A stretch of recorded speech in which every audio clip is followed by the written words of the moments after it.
This is the video for practice quiz number 2 on functions. Number 1 says to graph the piecewise function on the graph to the right and be sure to show the endpoints are open or closed. So I'm going to start by typing the piecewise function into Desmos. So I've already got that pulled up over here. So remember in Desmos, you don't have to put this big curly brace out front. We're going to want to put that around just the domain of our function, which is over here behind each piece. So what we can type in to Desmos is f of x equals, and then type negative 2x minus 1. And you could also type y equals, that would be all right too. And then you want to bring up the little curly brace, we call it, and type in the domain, which is x is less than or equal to 2. Now I'm going to stop there and go ahead and graph this piece of my graph while it's the only thing I'm looking at to keep it simple. So just need to pick out some points, and especially that end point is important. So go to 2, negative 5. So let's go to 2, negative 5, and we saw that that point was solid. I just drug my mouse over there, my cursor, to where the end point looks solid. I can look at it and tell. And then I just need another good point to put on my graph since this is just a linear function. And I see the y-intercept is at 0, negative 1. So that would be another good point.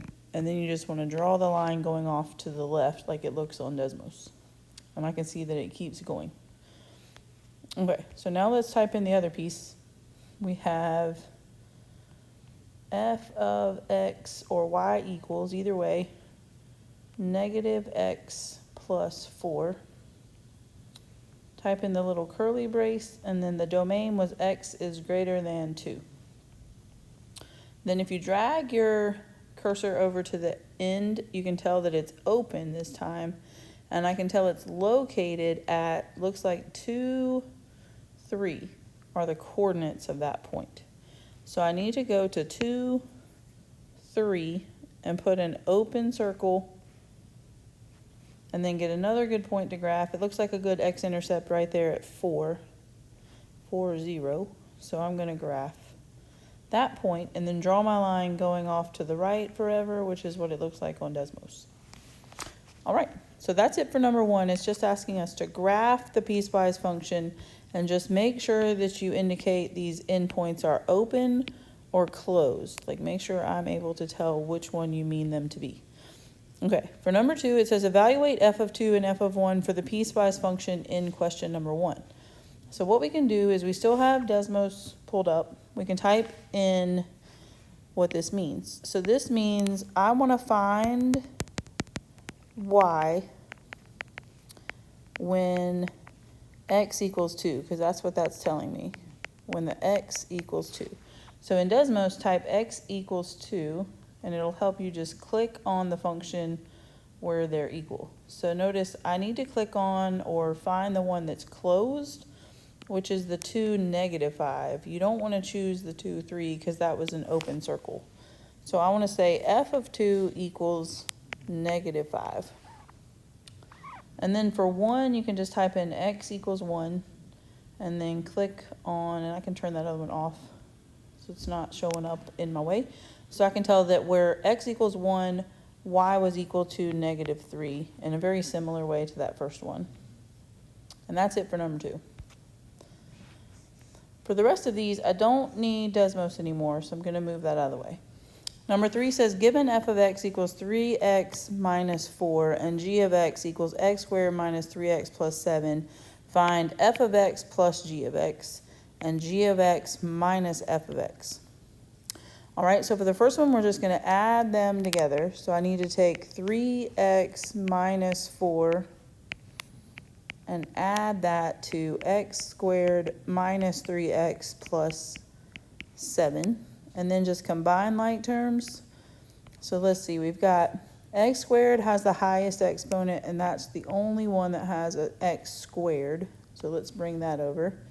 I see I have 3x plus negative 3x. So 3x plus negative 3x or 3x minus 3x would really just cancel those out or add up to 0. So I don't need to bring anything over for that one. And then I see I have negative 4 plus 7. So negative 4 plus 7 would just give me 3. And so that is it for f of x plus g of x. I just had to add the two functions and combine like terms carefully. Now I'm asked to find g of x minus f of x. So I want to take g of x and subtract f of x. And you definitely want to make sure you put them in that order because it would matter when you combine like terms. So let's rewrite g of x first. X squared minus 3x plus 7. Then we're going to subtract f of x, which is 3x minus 4. And then just combine like terms. So we see we got x squared, but nothing else is squared. So bring that over. I've got negative 3x minus 3x. So negative 3x minus 3x would be negative 6x when I combine those. And then I have 7 minus negative 4. 7 minus negative 4. Remember, two negatives make that turn into a positive. So that's like 7 plus 4, which would be 11. And then I have done g of x minus f of x, and I'm all finished with number 3. All right, let's take a look at number 4.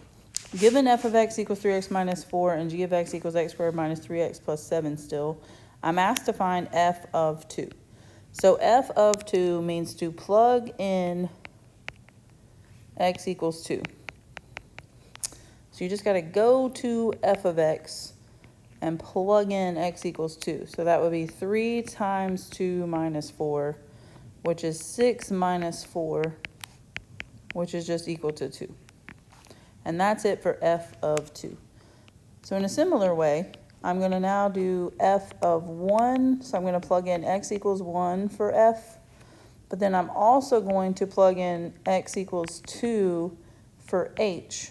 And then I'm going to subtract those values. So let's just do those one at a time and then combine them. So let's go to f of x and plug in x equals 1. So that'll be 3 times 1 minus 4. So 3 times 1 minus 4 is 3 minus 4, which is negative 1. I'm going to write the minus sign because I don't want to forget to do that. And then I'm going to find h of 2. So h of 2. And I noticed on my practice quiz that I've made a mistake and I should have put g of 2 because there's no h in this problem. So I mean for us to find g of 2, and I'll just fix that on your paper as well so it'll match. So let's go to g of x and plug in x equals 2. So that would be 2 squared minus 3 times 2 plus 7. All right, so 2 squared is 4 minus 3 times 2, which is 6, plus 7 is 4 minus 6, which is negative 2, plus 7, which is 5. And then now we just have to combine those, and we get negative 1 minus 5 is negative 6. All right, so please forgive my typo, and it'll all work out fine. Number 5, ignore number 4 right there. Given f of x equals 3x minus 4 and g of x equals 2x plus 1, find f of g of x, so a composition of functions, and then we're going to find g of f of 2. All right, so let's work on the first one. F of g of x means to plug g of x into the f function.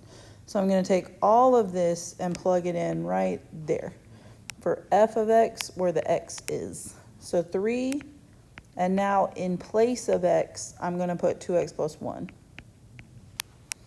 You replace x with whatever they've put right here, which in this case was g of x.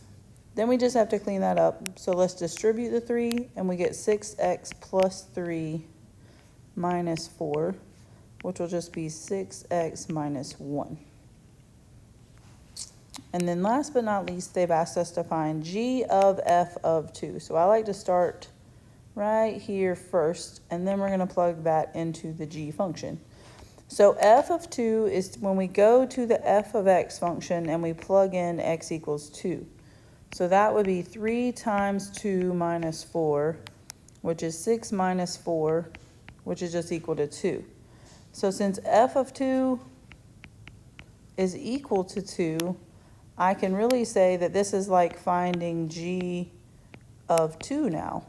So go to the g function and plug in the 2. So we just got to go right here and say x equals 2 now, because that's what f of 2 was equal to.